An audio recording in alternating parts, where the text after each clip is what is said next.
Oi, Felipe. Nosso trabalho é sobre o sistema renal. Todas as informações foram tiradas do livro Guyton. Nós somos do segundo período da turma de enfermagem. Os integrantes do grupo são Júnia Braga Batista, Ana Carolina Marins, Larissa Januário Teixeira, Iris de Souza Alves e Thaís Inácio da Cunha. O sistema renal é de líquidos corporais para o controle da pressão arterial. O sistema renal é de líquidos corporais para o controle da pressão arterial é simples. Quando o organismo contém líquido extracelular em quantidade excessiva, ocorre o aumento do volume sanguíneo e a elevação da pressão arterial. Por sua vez,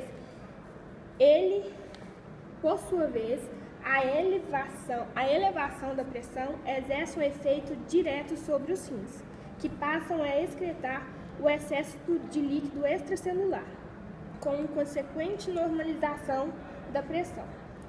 Na história filogenética do desenvolvimento animal, esse sistema renal é de líquidos corporais para o controle da pressão é primitivo. Entretanto, é plenamente atuante em um dos vertebrais dos mais inferiores à lampreia. Esse animal tem baixa pressão arterial de apenas 8 a 4 milímetros e sua pressão aumenta quase diretamente em proporção ao seu volume sanguíneo. A lampreia bebe continuamente água do mar, que é absorvida para o sangue, aumentando o volume sanguíneo, bem como a pressão. Entretanto, quando a pressão aumenta excessivamente, o rim simplesmente excreta o excesso de volume na urina, com o consequente alívio da pressão. Na presença de baixa pressão, o rim excreta quantidade de líquido muito menor do que a ingerida.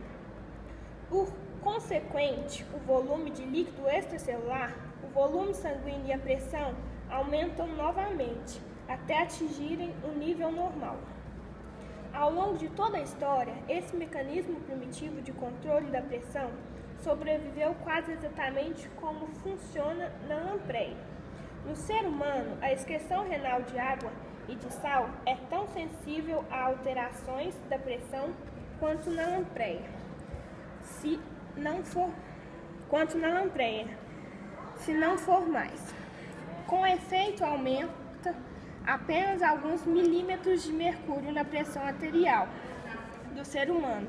Pode duplicar a excreção renal de água, processo denominado diurese por pressão, bem como a excreção de sal, processo denominado natriurese por pressão.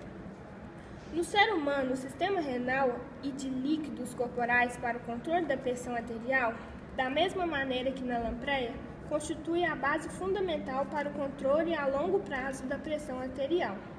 Todavia, através dos estágios do processo de evolução, numerosos aprimoramentos foram acrescentados no ser humano para tornar-se esse sistema muito mais preciso em seu controle. Aprimoramento particularmente importante, como veremos, foi inclusão do mecanismo da renina-angiotensina. Analise o gráfico do controle da pressão pelo mecanismo renal e de líquidos corporais demonstrados em ganho infinito por feedback. Mostra um método gráfico que pode ser utilizado para analisar o controle da pressão arterial pelo sistema renal e dos líquidos corporais. Essa curva baseia-se em curvas distintas que se intersectam. A curva de excreção renal e de água e sal, que é a mesma curva do débito cardíaco ilustrado na figura. Durante um longo período de tempo, a excreção de água e sal deve ser igual à sua ingestão. Além disso, o único ponto gráfico em que a excreção é igual à ingestão situa-se no local de interseção das duas curvas, denominado ponto de equilíbrio. Vejamos agora o que irá acontecer se a pressão arterial atingir algum valor diferente daquele do ponto de equilíbrio. Em primeiro lugar, suponhamos que a pressão arterial aumente para 150 milímetros. Nesse nível, o gráfico mostra que a excreção renal de água e de sal é cerca de 3 vezes maior do que a ingestão. Por consequente, o organismo está perdendo líquido, o volume sanguíneo e diminuindo a pressão. Verifica-se também a redução da pressão arterial. Além disso, esse equilíbrio negativo do líquido só irá cessar depois que a pressão cair, até voltar exatamente ao ponto de equilíbrio. Com efeito, mesmo com a pressão arterial, se encontra apenas em 1 milímetro acima do ponto de equilíbrio. Ainda haverá perda de água e de sal, maior do que a sua ingestão, de modo que a pressão continuará caindo por esse último milímetro, até voltar exatamente ao ponto de equilíbrio. Vejamos agora o que irá acontecer se a pressão arterial cair abaixo do ponto de equilíbrio. Dessa vez, a ingestão de água e de sal será maior do que sua excreção. Por consequente, tanto o volume de líquidos corporais quanto o volume sanguíneo irão aumentar e ocorrerá a elevação de pressão arterial até retomar mais uma vez exatamente ao ponto de equilíbrio. Esse retorno de pressão arterial, sempre exatamente ao ponto de equilíbrio, constitui o princípio de ganho infinito por feedback. Como funciona o sistema renal? O sistema renal, também chamado sistema urinário, é responsável por produzir, armazenar e eliminar a urina. Os rins fazendo a urina, filtrando as impurezas e componentes não necessários no sangue. Depois de produzir, ela é enviada através de 2 tubos finos, chamados ureteres, que abastecem a bexiga. A bexiga está cheia, a pessoa elimina a urina, retirando a gordura através da uretra, que perpassa o sistema genital de forma distinta entre o homem e a mulher. O sistema renal é suscetível a diversas infecções e problemas causados por agentes externos e até mesmo pela sobrecarga de suas funções. Conhecer esse sistema é essencial, pois trata de uma das funções necessárias para o correto funcionamento do organismo. Entenda mais sobre o sistema renal. O que é o sistema renal? O sistema renal, ou sistema urinário, atua em conjunto com os pulmões, os intestinos e a pele para manter o equilíbrio de componentes químicos e da água do corpo. Adultos elimina entre 0,8 e 2 litros de água no corpo, quando consomem uma quantidade adequada de água durante o dia. Percepção da pele e respiração, que atua como regulagem conjunto dos fluidos corporais. O sistema urinário também é influenciado pela alimentação e por medicações, especialmente por componentes diuréticos que aumentam a quantidade de urina produzida como um efeito colateral. Além disso, café e álcool são conhecidos por aumentar significativamente a frequência com a qual uma pessoa urina. Os rins. Os rins são órgãos primários do sistema urinário, não é à toa chamado também de sistema renal. Eles possuem o formato de um feijão e localizam-se logo abaixo da caixa torácica, próximo ao centro das costas. Os rins são responsáveis pela remoção de urina do sangue, um subproduto formado da quebra de moléculas de proteína tóxica para o corpo. Isso é feito através de um processo de filtração que ocorre em pequenas estruturas distribuídas pelos órgãos, chamados néfrons. Cada néfron consiste em um conglomerado de capilares pelo qual o sangue passa e é filtrado cuidadosamente. Ureteras. Após formar nos rins, a urina precisa ser levada à bexiga. Para que isso ocorra, ela é enviada através de 2 tubos finos, chamados ureteras. Cada uréter possui cerca de 20 a 25 centímetros de comprimento. Músculos em suas paredes fazem movimentos de contração e relaxamento para levar a urina para a direção oposta aos rins. Este movimento é importante, pois a manutenção de urina no órgão pode levar a infecções renais. Pequenas quantidades de urina são atravessadas para a bexiga por esses tubos a cada 10 ou 15 segundos. Bexiga. A bexiga é um órgão em forma, como o próprio nome sugere, de uma bexiga de borracha. É um órgão oco, localizado na pelvis e mantida no local por uma série de ligamentos. Ela é responsável por armazenar a urina produzida até que a pessoa esteja pronta para urinar. Quando ela é esvaziada, enviando a urina pela uretra, que é levada para fora do corpo, estimula que uma bexiga saudável seja capaz de armazenar quase meio litro de urina, por cerca de 2 a 5 horas. Para prever vazamentos ou falta de controle sobre esse processo, musculares circulares, chamados esfíncteres, fecham o canal entre a bexiga e a uretra. A uretra é o canal que leva a bexiga da... A uretra é o canal que leva a urina da bexiga para fora do corpo. No caso das mulheres, ela mede entre 4 e 5 centímetros e fica entre o clitóris e o canal vaginal. Nos homens, costuma ter cerca de 20 centímetros ou mais e percorre a extensão completa do pênis. No caso dos homens, ele transporta tanto a urina no momento da sua eliminação quanto o sêmen nas ejaculações.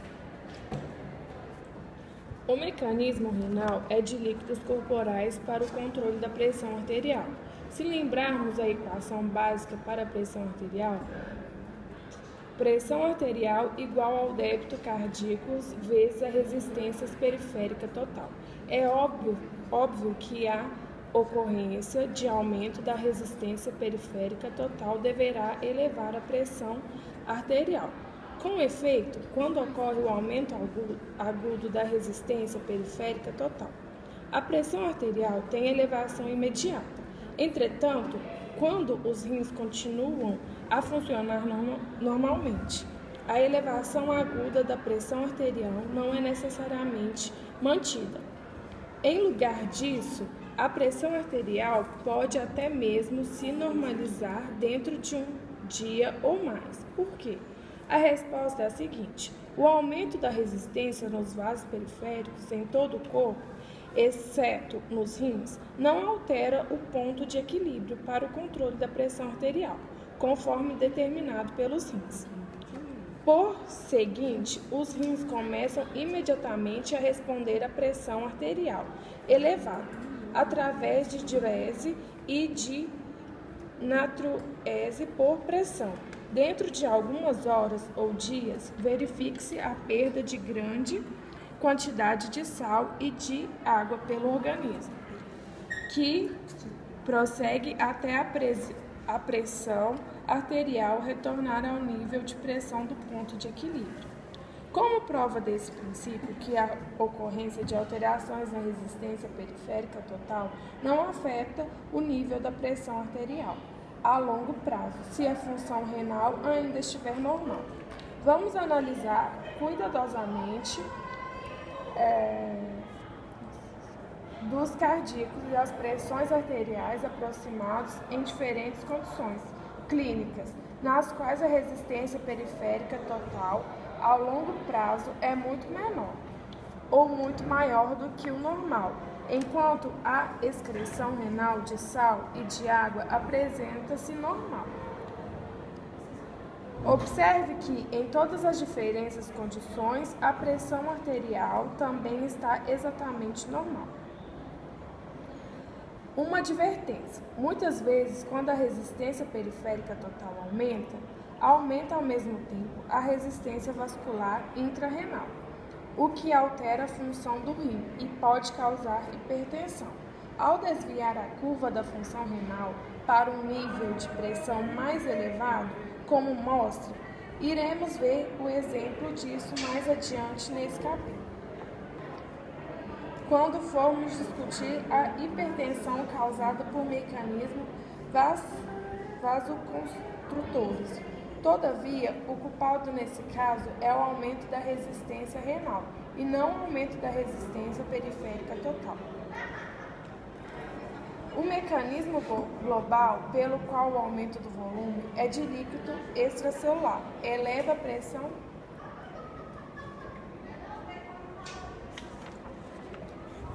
Agora a gente vai falar sobre os tratamentos dos rins.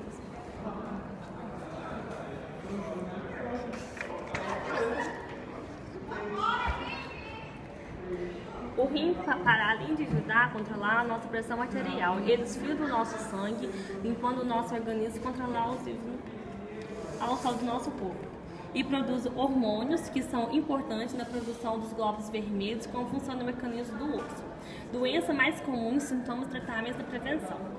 Nefrite aguda, inflamação dos tecidos dos rins causadas por agente infeccioso, como por exemplo a mesma que provoca a sinusite. As causas: pessoas dispostas geralmente têm nefrite aguda após uma infecção na sua pele. Os sintomas: o mais comum é a alteração da cor da urina, que geralmente escurece. O tratamento: antibióticos, em que alguns causam diuréticos para controlar a tração líquida e se produzir na pressão arterial. Prevenção: nada de 100% seguro. No entanto, manter uma pele limpa evita a infecção e, principalmente, guardando pode dar ajuda. Causa: infecção, maltratada ou abuso de tentação ou medicamentos. Sintomas: sangue no rim, pressão arterial, pedra e pernas inchadas. Tratamentos: embora não cure, aconselha a retiração das pedras no sal. Para prevenção: fazer exames regularmente e analisar a saúde renal do paciente para evitar que a doença avance. Pedra nos rins, também conhecido como cálculo renal, é a mais semelhante a pedras que pode formar o sistema urinário, causando pela acumulação de urina e cálcio fosfato. Causas da infecção urinária: o volume insuficiente na urina, destruídos relacionados com a limitação do sal de vitamina D. Sintomas: na maioria das vezes, a pedra no rim é eliminada pela urina, sem haver qualquer tipo de sintoma. No entanto, alguns casos podem ficar presos nos canais da urina, causando dor, infecção e sangue na urina. Outros sintomas comuns são intenção no fundo da urina, escura, febre, palpitação e vômitos. Tratamento: geralmente pela infecção do líquido e digestão, farmácia, nos casos mais graves pode ser a cirurgia. Prevenção: a alimentação tem um papel para a prevenção da pedra do rim. Pessoas promessas devem evitar o consumo exagerado do sal, café, chocolate, refrigerante e base da cola.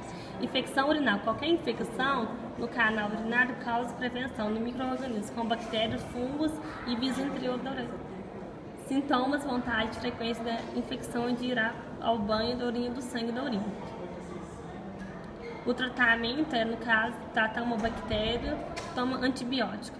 Prevenção: urinar antes de ir ao banheiro e depois relações sexuais. Evitar longos banhos de imersão, pois o contato com o meio líquido ajuda a contaminação.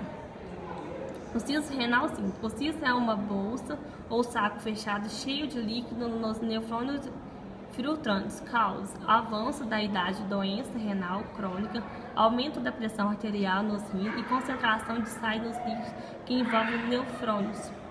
Sintomas: geralmente não apresentam sinais. Se houver rompimento do cisto, poderá sentir dor no abdômen, costela, quadris, estômago ou nas costas, febre, sentir necessidade de urinar várias vezes e o sangue na pressão alta. O tratamento: apenas é aconselhado acompanhamento médico, período para evitar complicação. Prevenção: deve controlar a pressão arterial, uma vez que os rins estão diretamente ligados ao aumento da pressão. Sístole: infecção do tratamento urinário por razão anômala. As causas: afetar maioritariamente as mulheres por ter a uretra mais curta que os homens, tomando-se voluntariamente, permitindo a infecção mais rápida das bactérias da bexiga. Pode citar alguns fatores como, por exemplo, tratamento de radiação pélvica, medicamento ao uso do cáter durante um longo período. Sintomas: vontade de urinar com frequência, odor a urina em que pequenas quantidades de sangue na urina, desconforto na região pélvica, sensação de prevenção na zona inferior do abdômen e febre baixa. Tratamento: ingerir líquido urinário com frequência de antibiótico. Prevenção: beber água, fortalecer um sintoma imunológico, urinar depois da secção oral, contra urina durante longos períodos. O sistema renal também pode ser chamado de excretor ou excretório. Apesar disso, dá a ideia incorreta de que toda excreção é realizada nesse sistema. O nosso principal produto do metabolismo das células são o CO2, proveniente da quebra da glicose e dos ácidos graxos, e também do sistema respiratório. Assim, cabe ao renal a excreção dos metabólicos de proteínas, como veremos a seguir. O sistema renal tem como órgãos principais os rins. Por sua vez, tem 4 funções principais. Primeira, depurar o sangue, promover a excreção de metabolismo proteicos. Segunda, controlar o pH sanguíneo. Terceira, controlar o volume sanguíneo e assim controlar a pressão arterial. Quarto, secretar 2 hormônios, eritropiotina, induz produção das hemácias na medula óssea, e renina-angiotensina, promove vascularização de aumento da pressão arterial. O ser humano possui 2 rins que trabalham concomitantemente. Cada um rim pesa cerca de 250 gramas e é composto pela pelve, cálices renais, a medula e cortez renal. Esse último é o local onde são secretados hormônios, produzidos nos rins. O sangue vai entrar nos rins através das artérias renais. Estas subdividem em artérias arqueadas, que vão dar origem a minúsculos vasos. As arteriolas aferentes, que por sua vez vão servir como porta de entrada de milhares de pequenas estruturas tubulares, chamada de néfrons, localizada nas pirâmides da medula renal. Os néfrons são a unidade de filtração e funcionamento dos rins. Pode-se dizer que cada néfron tem uma função autônoma e capaz de filtrar alguns mililitros de sangue. Portanto, se cada néfron filtrar alguns ml de sangue, milhares de néfrons trabalham juntos. Podem limpar todos os 5 ml de sangue que possuímos em média. Após a passagem pelos néfrons, a urina ainda formada segue pelo túbulo coletor de cálices e a pelve renal, onde é elevada até uretras. Estes designam a bexiga, que armazena a urina até a secreção pela uretra. Pode-se afirmar que a principal função dos rins é a depuração ou filtração do sangue. A depuração, como já foi dita, serve para que os rins, mais especificamente os néfrons, possam retirar do sangue e excretar todos os compostos nitrogenados, resultantes na metabolização das proteínas. Os principais compostos excretados são na ureia, o ácido úrico e a creatinina. Além disso, ao realizar essa depuração, os rins excretam íons H e controlam o pH sanguíneo e excretam mais ou menos regularmente o volume de sangue. Para tanto, passam pelos rins cerca de 180 litros de sangue por dia, e equivale a dizer que todo o sangue é depurado cerca de 36 vezes por dia. Assim, o sistema renal trabalha com sobras, já que não seria a depuração de tal quantidade de sangue diariamente. São excretados cerca de 60 ml de ureia e 1,5 de urina todos os dias. Medidas que, evidentemente, são dependentes da quantidade de água nas proteínas que foram consumidas. Assim, vamos analisar como ocorre essa depuração dos rins. Para isso, precisamos analisar fisiologicamente os néfrons. Mas para podermos entender o funcionamento dos néfrons, é necessário antes aprendermos o conceito de absorção. Absorção, podemos chamar de absorção todo o processo que leva substância de algum tecido para o sangue.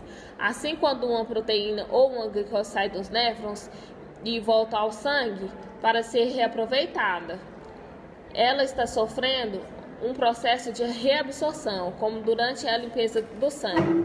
Várias substâncias que chegam aos rins devem ser reaproveitadas. Pode-se dizer que a reabsorção dos rins é um processo fundamental da fisiologia dos rins. Se não houvesse a reabsorção dos rins, poderíamos, pela urina, toda a glicose e a proteína que ingerimos. A reabsorção renal pode ser ativa ou gasto de energia. Nesse processo, a presença de carreador na membrana de néfron, que transporta a substância do túbulo, do néfron, para fora, onde ela vai ser transportada para dentro de um capilar e volta ao sangue. Sofre reabsorção, ativa a glicose, as proteínas, os lipídios e, além das vitaminas e minerais, como é transporte ativo. Vale a pena dizer que o processo ocorre quando gradiente e concentração. Já a reabsorção passiva depende de diferença de concentração, ou seja, ocorre a difusão no meio mais concentrado para meio menos concentrado. Ele não depende de energia e o principal elemento que sofre transporte passivo, osmose, é a água, mas também minerais, especialmente sofrem reabsorção passiva. Agora que analisamos esse conceito, reabsorção da fisiologia de néfrons.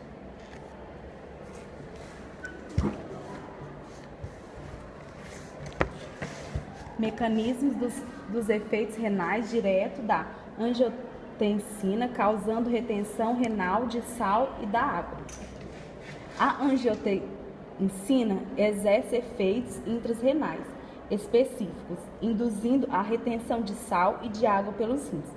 Provavelmente, o mais importante desses efeitos seja a constrição das arteríolas renais, diminuindo assim o fluxo sanguíneo pelos rins. Como consequência, menor quantidade de líquido é filtrada pelos glômerulos para os túbulos. Além disso, o fluxo sanguíneo lento nos capilares peritubulares reduz sua pressão, permitindo a rápida absorção osmótica de líquido a partir dos túbulos. Assim, devido a essas duas razões, ocorre excreção de menor quantidade de urina. Um terceiro efeito da angiotensina reside na sua ação moderada sobre as próprias células tubulares, aumentando a reabsorção tubular de sódio e de água. O resultado total de todos esses efeitos é significativo, diminuindo algumas vezes o débito urinário por até 4 a 6 vezes.